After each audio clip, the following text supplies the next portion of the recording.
huru-hara, tapi nggak munafik. Kalau ngomong selalu fakta, bertanggung jawab penuh kepada ketiga anak-anaknya walaupun beliau single parent, dan itu tidak mudah.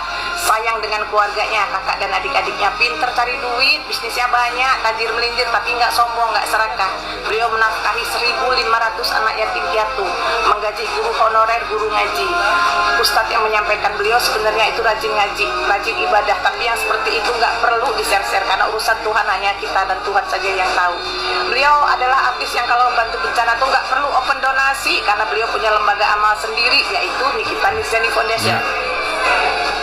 Oke. Bagi yang terus berpikir kok segitunya amat, kalau anak itu role modelnya orang tua, kalau kita orang tua role modelnya lebih baik yang seperti ini. Karena apa? Banyak mereka yang tertutup, kelakuannya telanjang, banyak pemuka agama juga kelakuannya juga tidak baik. Role model kita orang-orang yang seperti ini aja.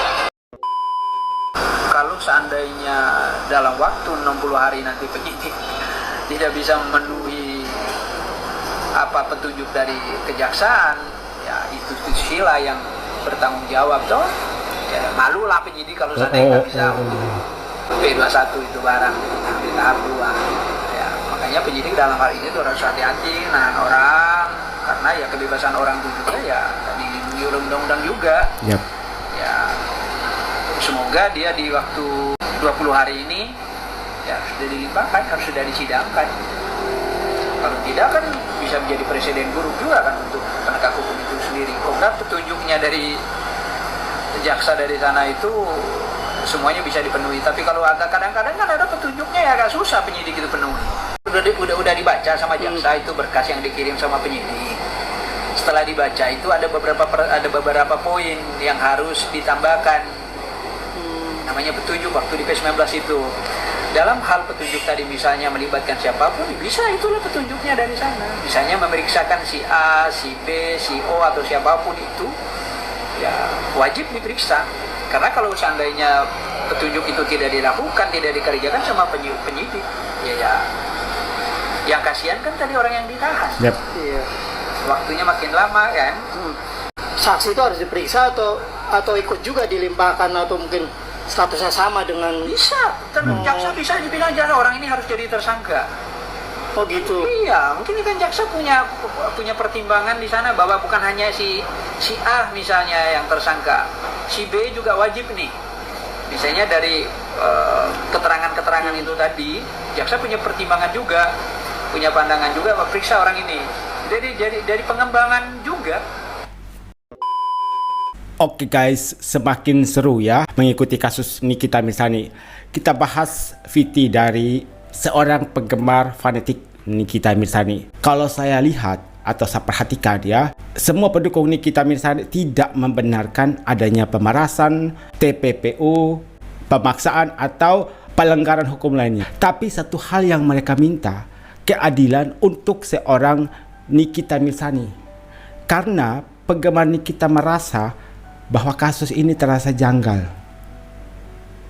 Seperti ada sesuatu dalam kasus ini. Di antaranya penahanan Nikita Mirzani terkesan dipaksakan, penolakan berkas perkara Nikita Mirzani oleh pihak kejaksaan, dan meminta kepada pihak penyidik untuk mencari tambahan bukti-bukti baru atau apapun itu ya yang berkaitan dengan ketidaklengkapan berkas perkara dari Nikita Mirzani. Wanita ini terlihat jelas seorang penggemar berat dari Nikita Mirzani. Di situ dia menjelaskan kenapa dia sampai menggemari seorang Nikita Mirzani. Padahal saat ini statusnya sudah menjadi tersangka. Mereka nggak peduli. Mau Nikita menjadi tersangka, nanti dihukum, mereka nggak peduli. Mereka itu tetap akan memberikan support gitu ya kepada Nikita Mirzani. Karena ada banyak hal positif yang dipelajari dari sosok Nikita Mirzani. Contohnya sebagai seorang single mom, Nikita Mirzani seorang diri membesarkan ketiga anak-anaknya dengan segala kemewahan yang mereka miliki. Itu semua buah kerja keras dari seorang Nikita Mirzani.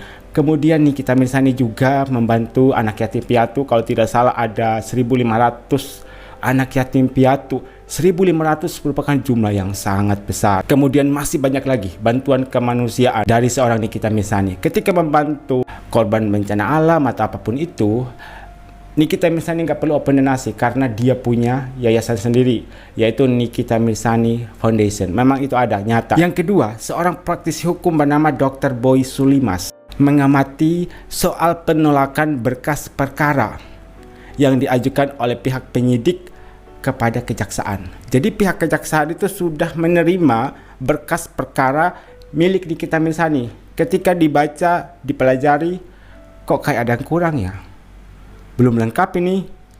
Dan akhirnya mengembalikan berkas perkara tersebut kepada pihak penyidik. Menurut pihak penyidik, berkas perkara Nikita Mirzani sudah lengkap. Dan mereka mungkin sudah percaya diri untuk dikasih kepada pihak kejaksaan. Tapi setelah sampai ke pihak kejaksaan, mereka menolak mengembalikan berkas perkara tersebut kepada pihak penyidik. Makanya Bapak Boy sempat bilang, hati-hati loh, jangan asal menahan orang. Karena kebebasan seseorang itu semua diatur oleh undang-undang. Menjadi pertanyaan juga, kenapa beliau ini sampai mengeluarkan statement ini, hati-hati loh nahan orang, karena ini menyangkut kebebasan dari seseorang. Dalam waktu 20 hari berkas perkara dari Nikita Mirzani harus lengkap menurut pihak kejaksaan, dan Nikita Mirzani harus segera disidangkan.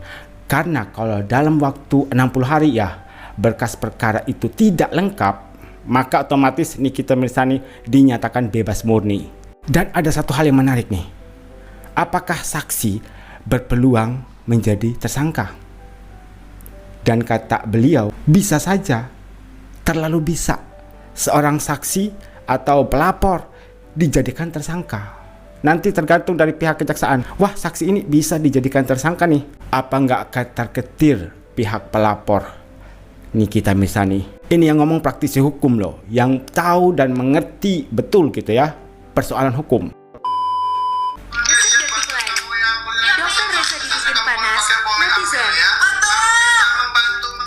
Saya bukan gagal fokus sama Dr. Reza, tapi komentarnya kalian perhatikan. Penjerong.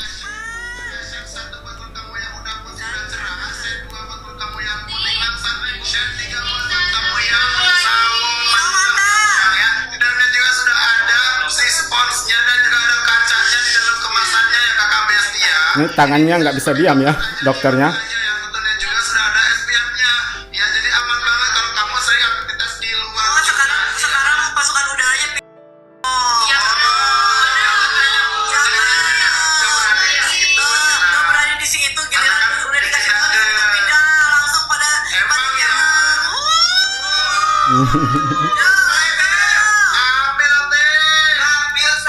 Ini live terbaru dari Dr. Reza Gladys.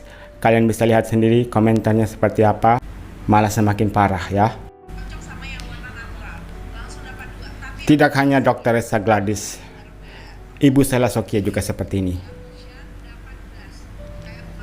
Mungkin awalnya gitu ya, mereka mengira ketika sudah menjadikan Nikita Mirzani sebagai tersangka kemudian ditahan, netizen Indonesia terutama penggemar Nikita Mirzani akan sadar dan membenci seorang Nikita Mirzani karena dituduh pemeras dan sebagainya. Tapi nyatanya malah tidak seperti itu, tidak seperti apa yang mereka pikirkan. Lihat komentarnya. Sebenarnya kasihan gitu ya, mereka sudah capek-capek jualan, malah mendapatkan komentar-komentar seperti ini. Sudah tenaganya habis, emosi gitu ya bawaannya, apalagi momen puasa, benar-benar kesabaran itu diuji ya, baik Dr. Reza Gladys maupun Ibu Sela Sokya.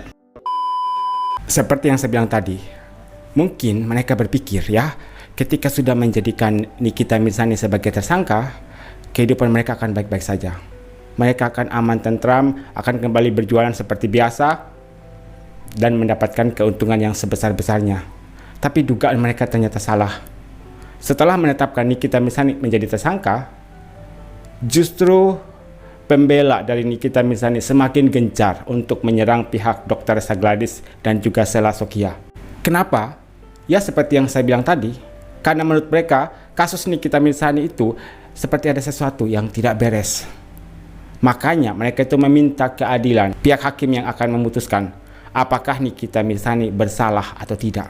Salah satu contoh kejanggalan dari kasus Nikita Mirzani yaitu berkas perkaranya ditolak oleh pihak kejaksaan. Dan saya juga pernah menonton salah satu VT, katanya berdasarkan pengalaman saya, berarti orang ini yang ada sangkut pautnya dengan kejaksaan maupun penyidik. Jarang banget pihak kejaksaan nolak mentah-mentah berkas perkara yang diajukan oleh pihak penyidik. Jarang banget. Apalagi ini kasus yang rame, artis besar. Ada hal kecil saja bisa menjadi masalah yang besar. Contohnya penolakan berkas perkara. Membuat mereka penggemar Nikita Mirzani ini bertanya-tanya, ada apa ini? Seharusnya kalau memang Nikita Mirzani terbukti melakukan 3 pelanggaran itu, ya berkas perkaranya langsung diterima dong oleh pihak kejaksaan. Tapi kenapa ditolak? Itu yang menjadi pertanyaan dari penggemar Nikita Mirzani sampai dengan saat ini.